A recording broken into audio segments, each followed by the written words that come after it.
আসসালামু আলাইকুম প্রিয় দর্শক মণ্ডলী। এই ভিডিওতে প্রকাশ করা হচ্ছে ৮টি জান্নাতের নাম এবং তার সংক্ষিপ্ত বর্ণনাসমূহ। জান্নাত নেককার বান্দাদের চিরস্থায়ী ভোগবিলাসের স্থান, যেখানে না আছে মৃত্যু এবং না আছে কোনো রোগবালাই, না আছে সেখানে বার্ধক্য। সকল আশা আকাঙ্ক্ষা হওয়ার স্থানই হল জান্নাত।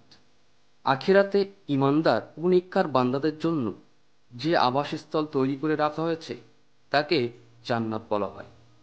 জান্নাতের বর্ণনা দিতে গিয়ে প্রিয় রসুল সাল্লাল্লাহু আলাইহি সাল্লাম বলেন, মহান আল্লাহ বলেছেন, আমি আমার নেককার বান্দাদের জন্য এমন জিনিস তৈরি করে রেখেছি যা কোনো চক্ষু দেখেনি, কোনো কান শোনেনি এবং যার সম্পর্কে কোনো মানুষের মনে ধারণাও জন্মেনি। মহান আল্লাহ তাআলা কুরআন শরীফে জানিয়েছেন, কেউ জানে না তাদের জন্য তাদের চক্ষু শীতলকারী কি জিনিস লুকানো রয়েছে। কুরআনে বর্ণিত সবথেকে মূল্যবান জান্নাত হলো জান্নাতুল ফিরদাউস। জান্নাতুল ফিরদাউস মানে স্বর্গীয় উদ্যান। জান্নাতুল ফিরদাউস সম্বন্ধে মহান আল্লাহ বলেন, নিশ্চয় যারা বিশ্বাস করে ও সৎকর্ম করে তাদের অভ্যর্থনার জন্য রয়েছে ফিরদাউসের উদ্যান, সেখানে তারা স্থায়ী হবে। এর পরিবর্তে তারা অন্য স্থানে স্থানান্তরিত হওয়ার কামনা করবে না। জান্নাতু আদন। আদন মানে চিরস্থায়ী। এটি অনন্ত সুখের একটি উদ্যান। এই জান্নাত সম্বন্ধে আল্লাহ বলেন, তাদের জন্য রয়েছে আদন জান্নাত, যার নিম্নদেশে নদীগুলো প্রবাহিত। সেখানে তাদেরকে স্বর্ণকঙ্কণে অলঙ্কৃত করা হবে। তারা পরিধান করবে সূক্ষ্ম ও স্থূল রেশমের সবুজ বস্ত্র ও সীমাহীন হবে সুসজ্জিত আসনে। কত সুন্দর সে পুরস্কার ও কত উত্তম সে স্মরণস্থল। জান্নাতুল খুলদ। খুলদ মানেও চিরস্থায়ী। এই জান্নাত সম্বন্ধে মহান আল্লাহ বলেন, ওদেরকে জিজ্ঞাসা করো, এটি শ্রেয় না খুল জান্নাত যার প্রতিশ্রুতি দেওয়া হয়েছে সাবধানীদেরকে? এটি তো পুরস্কার ও প্রত্যাবর্তনের স্থান। জান্নাতুন নাইম। নাইম মানে নিয়ামতের প্রাচুর্য। এই জান্নাত সম্বন্ধে মহান আল্লাহ বলেন, নিশ্চয় যারা বিশ্বাস করে ও সৎ কাজ করে তাদের জন্য আছে জান্নাতুন নাইম। হযরত ইব্রাহিম আলাইহিস সালাম এই জান্নাত চেয়ে দোয়া করে বলেছিলেন, আমাকে নাইম জান্নাতের উত্তরাধিকারীদের অন্তর্ভুক্ত করুন। জান্নাতুল মাওয়া। মাওয়া মানে ঠিকানা।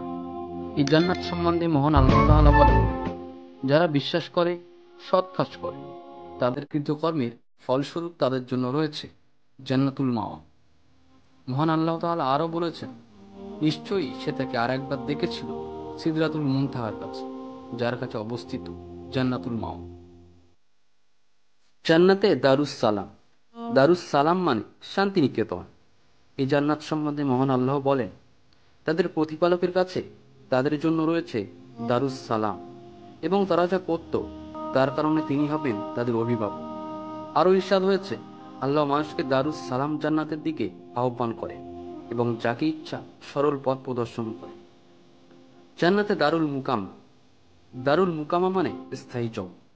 এই জান্নাত সম্বন্ধে মহান আল্লাহ বলেন, যিনি নিজ অনুগ্রহে আমাদেরকে দারুল মুকামা দান করেছেন, যেখানে আমাদেরকে কোনো প্রকার ক্লেশ স্পর্শ করে না এবং স্পর্শ করে না ক্লান্তি। জান্নাতে তুবা। তুবাও একটি জান্নাতের নাম। মহানবী সাল্লাল্লাহু আলাইহি সাল্লাম বলেছেন, ওই বান্দার জন্য তুবা যে আল্লাহর পথে নিজের ঘোড়ার লাগাম ধরে থাকে, যার মাথার কেশ আলু থালু, যার পদযুগল ধূলিমলিন। তাকে পাহারার কাজে নিযুক্ত করলে পাহারার কাজে নিযুক্ত থাকে, আর তাকে কাফেলার পিছনে দেখাশোনার কাজে নিয়োজিত করলে পেছনেই থাকে। যদি সে কারো সাক্ষাতের অনুমতি চায় তাহলে তাকে অনুমতি দেওয়া হয় না, এবং কারো জন্য সুপারিশ করলে তার সুপারিশ গ্রহণ করা হয়।